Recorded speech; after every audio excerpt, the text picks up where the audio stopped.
So this is the self-development with tactics book.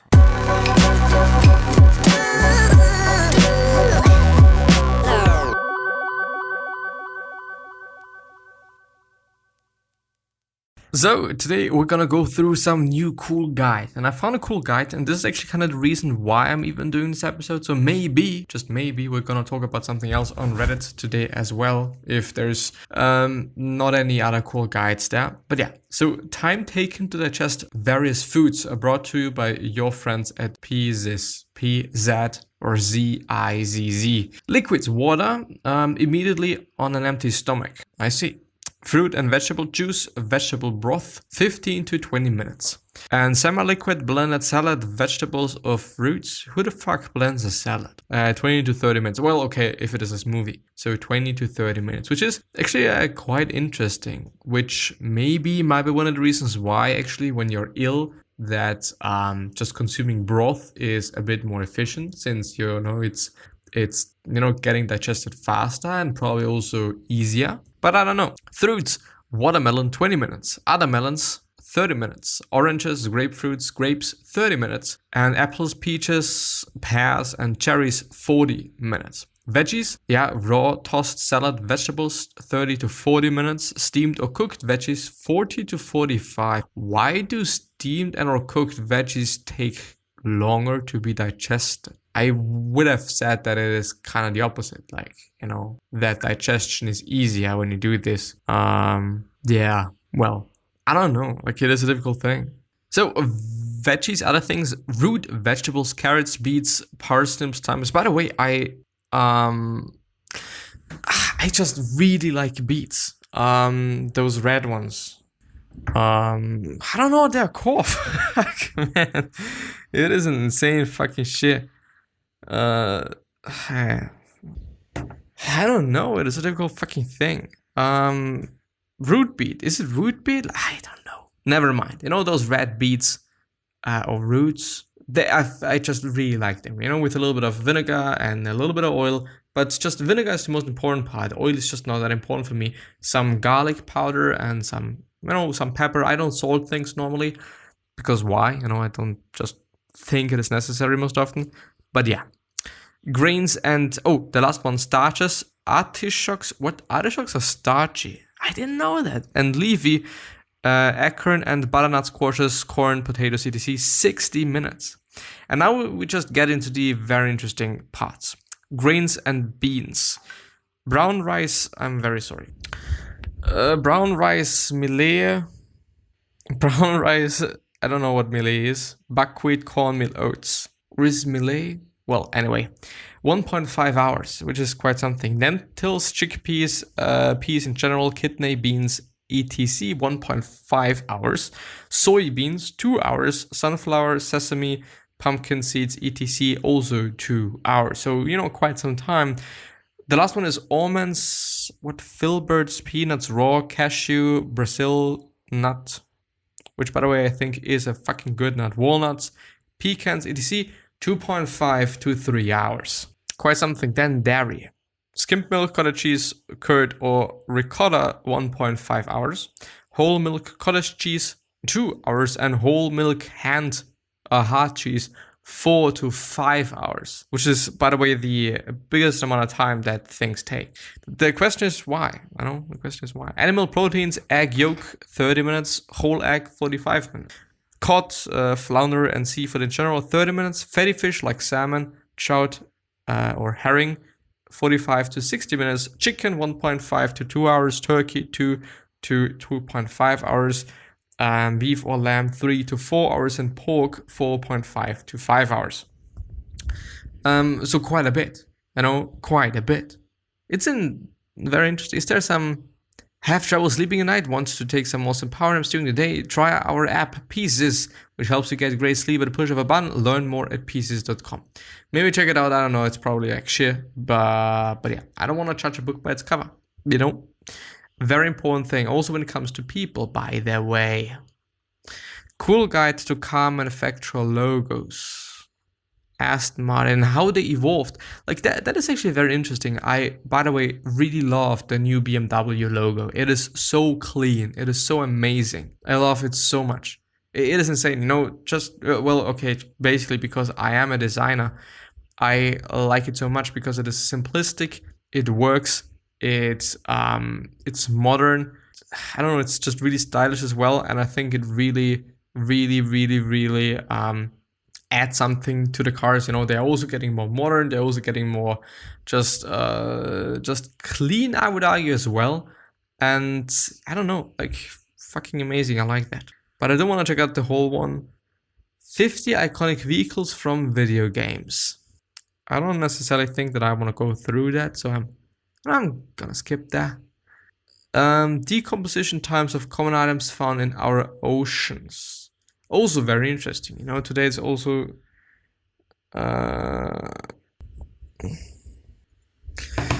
marine debris biodegradation timeline.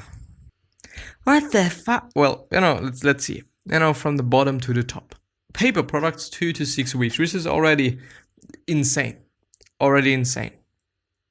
Photo degradable beverage holder 6 months. Cotton rope 3 to 14 months. Then agricultural products 2 to 6 weeks.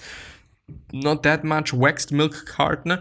By the way, it always pisses me off because the thing is, those cartons, they are not cardboard. You know, they're just kind of something else as well, which is a fucked up thing because I don't know. Is it then paper or is it nothing or just, I don't know what it is. Like, it is a difficult thing to say basically.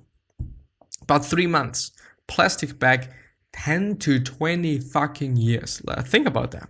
But it is not even just the longest thing. Cotton rope 3 to 14 months. Wool sock 1 to 5 years. Actually, plastic film canister 20 to 30 years. Plywood 1 to 3 years. I actually thought that it is a little bit quicker. Cigarette butts 1 to 5 years. Foam plastic buoys 80 years. But I mean, of course, you know, they have to be in the sea, so if they just disappear in a month, then it would be kind of shitty. Rubber boot soles 50 to 80 years. Disposable diapers 450 years. 450 years. Let's think about that. Nylon fabric 30 to 40 years. Tin cans 50 years. Leather 50 years as well. Aluminium cans 80 to 200 years. Plastic beverage bottles 450 years. Glass bottles and jars undetermined. You know, they're always going to be there. Foam plastic cups 50 years. And the longest one is going to be monofilament fishing line 600 motherfucking years. It is insane. If you just throw something in the water, I hate you. Well, I don't hate anybody, but just please don't do that. Please, if you want to do something good to me, don't fucking do that. 50 tools every homeowner must have. Marvel viewing order guides. Pretty cool. Wait. The Pokemon Pikachu movie is also by Marvel? Question mark. Why? Question mark. Anyway, let's see. Marvel viewing order. So first of all, we should actually have a look at Captain America, then Captain Marvel, then Iron Man, then Iron Man 2, then Thor, then Hulk, then Avengers. Okay, then Iron Man 3, then Doctor Strange, then Captain America, probably the next movie, then Guardians of the Galaxy, then Guardians of the Galaxy Volume 2, then Avengers, the other movie, or the next movie, then Ant-Man, then Spider-Man, then Spider-Man 2, then Spider-Man 3, then Captain America Civil War, then Spider-Man Into the Spider-Verse or something, then Black Panther, then Cowboy K-pop or something, then Batman. All of them or just one of them? Good question. Then Spider-Man, the next one, I guess. Maybe I should actually read the whole thing, because maybe it is not just in order or some shit. What is that? What the fuck is that? Ingrid Goes West. Apparently this is a thing. I don't know. Then The Room. Then Gremlins 2. Okay, then Solo Star Wars, then Ant-Man and the Wasp, then Thor Ragnarok, then Avengers Infinity War, then Avengers Endgame, and then afterwards Pikachu, or Detective Pikachu, period. I still wonder, why does Marvel have the rights to fucking Pokemon? It is a little bit of a strange thing, to be honest. Killer whales, ecotypes and forms. Map of the world if you're a fish. Well, yeah. Well, yeah, indeed. I mean, cool guide for a local composting program that my sister made. Crushed eggshells. Yes. Well, guide to chicken tikka masala. This is way too complicated. Nobody wants to have a look at this. Marvel movie appearances chart, Marvel Cinematic Universe. Colors of Aurora. Our weather isn't unpredictable in Australia. We just used the wrong bloody seasonal calendar. This one is much older and accurate. Which is, by the way, a very funny thing, because in June and July, they have coldest and wettest time of the year, more frequent gales and storms, also known as fertility season. June and July and August and also September, but most often July and August are the hottest fucking months in Austria and also in just Central Europe in general. It is such an interesting thing. I do have relatives in Australia, and I don't know, it must be a fucking interesting thing when it is like December or January or whatnot, and they're having it fucking hot, but what about Christmas? When they have Christmas, then it is fucking hot, isn't it? December, dry and hot, also known as season of the young. And February and March is the hottest part of the year, also known as the season of adolescence. April and May, cooler weather begins, also known as season of adulthood. I see. The thing is, it's pretty cool because I could do it like, okay, when it is like December in Austria where it's fucking cold, like fucking cold. I do, but I wonder what it is like in Canada or northern parts of Russia. It must be so motherfucking cold there, like insanely cold. We're already having sometimes minus 20 degrees Celsius, which is like minus 4 degrees Fahrenheit. It is insane, or it has been insane. Like, I think 2 years ago or something, we had that. It's fucked up. Battle of the Shippers, a blunt... Okay, let's... Fuck you. Let's go away now. We don't like you. The fires are high. And I don't know the fucking text. Could you please go away now? I'm sorry, nothing is working. Yeah. Afterwards, I might be learning. Yeah, I might be reading something.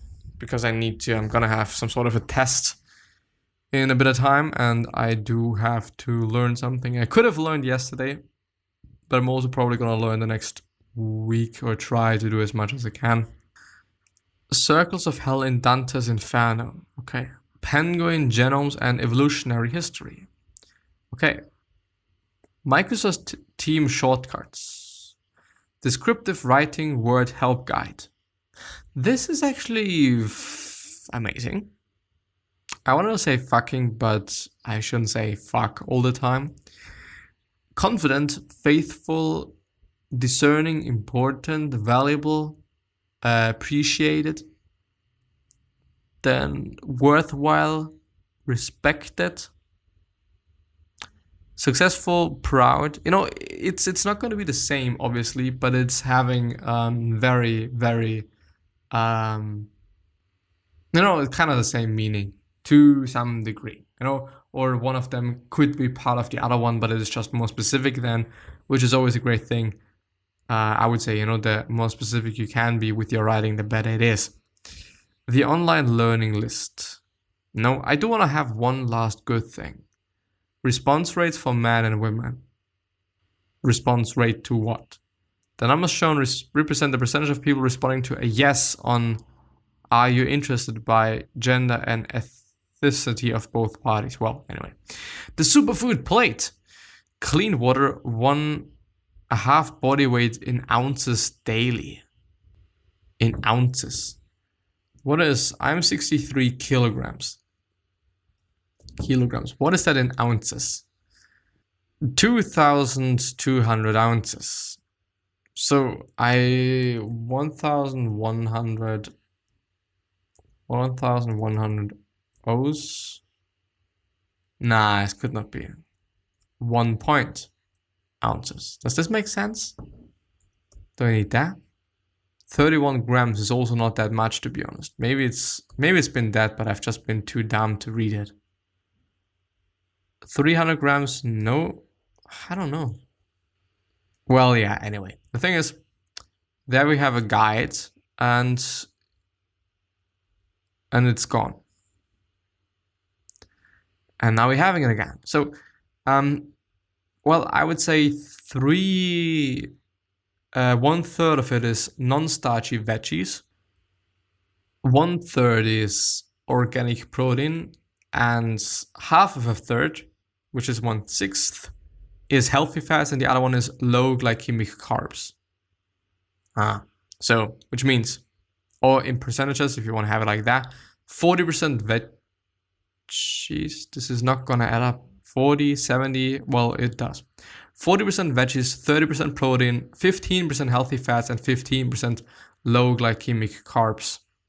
Veggies meaning leafy greens, red cabbage, carrots, red bell pepper, broccoli, spinach, kale, onion, cucumber, cauliflower, asparagus, eggplant, zucchini, or beets. Protein, meat, grass-fed, eggs, wild salmon, beef, venison, chicken, turkey. But of course, there is also going to be some, obviously fish, and I would argue also some non-animal products that you could put into there. For example, tofu. But yeah, healthy fat, avocado, raw dairy, flax seeds, pumpkin seeds, almonds, pecans, cashews, coconut milk. And then carbs, which could be fruit, beans, or gluten-free grains. Fruit being blueberries, raspberries, strawberries, or apples. Well, even though, I mean, you know, apples do have a low GI or glycemic index, but still you could also be eating oranges are also very low, plums are also very low. Watermelon, for example, is the highest one there is, just to mention. Beans, kidney, black or garbanzo, and then gluten-free grains like sweet potato, quinoa, brown rice, or wild rice. Is this actually a longer list? Could this be the case? No, it is not. And of course, I think millet, or whatever you pronounce it as well, but also the other thing that I always eat. Fuck, I forgot about it. I don't even know the German name right now. What's the fucking German name? Gerste. But what is Gerste in English? I normally only know the English one, actually, to be honest. What is it? Gerste. You know this strange grain that gets kind of soft, you know, and actually quite big. You can make soups out of it, which are fucking amazing. I just don't know it now. Fuck you. What is it in German once again? Gerste. Can I please have the English translation? Yeah, of course not. English. Can't you just give it to me there? It's not that of a fucking task, motherfucker. Well, anyway. Now I really have to look it up. Wait, something with B. Barley. Ah, fuck my mom. Yeah, it's barley. Barley is fucking amazing just because it's having a significantly low glycemic index of 25 or something, if I'm not wrong there, which is just, I think, the lowest you can find on this planet. And of course, besides things that just are not carbs. quiet. But yeah, anyway, I'm gonna end this episode there. So I wish you the best health, of happiness, and also success. And also hope that you're gonna remind yourself and you're gonna be remembered. This basically means your legacy, basically means just being a nice person. And being remembered as a nice person, which is a pretty fucking cool thing. 3 other questions that I have you are: why are you here? What are you trying to change? And what is bothering you the most? These 3 questions. So hopefully gonna show you a question, purpose, and maybe even a business idea, which is a pretty fucking cool thing. And yeah, one last question that I have for you is: what could you essentially say to another person that is indeed gonna change their life? Because I totally believe we can all say something, but a lot of people don't do that, unfortunately. Anyway, please stay healthy and safe. I wish you the best, really, from the bottom of my heart. It's so insane how much I wish that for you and actually in general for other people. But yeah, I'm gonna see you the next time. Bye bye, and I love you. Thank you.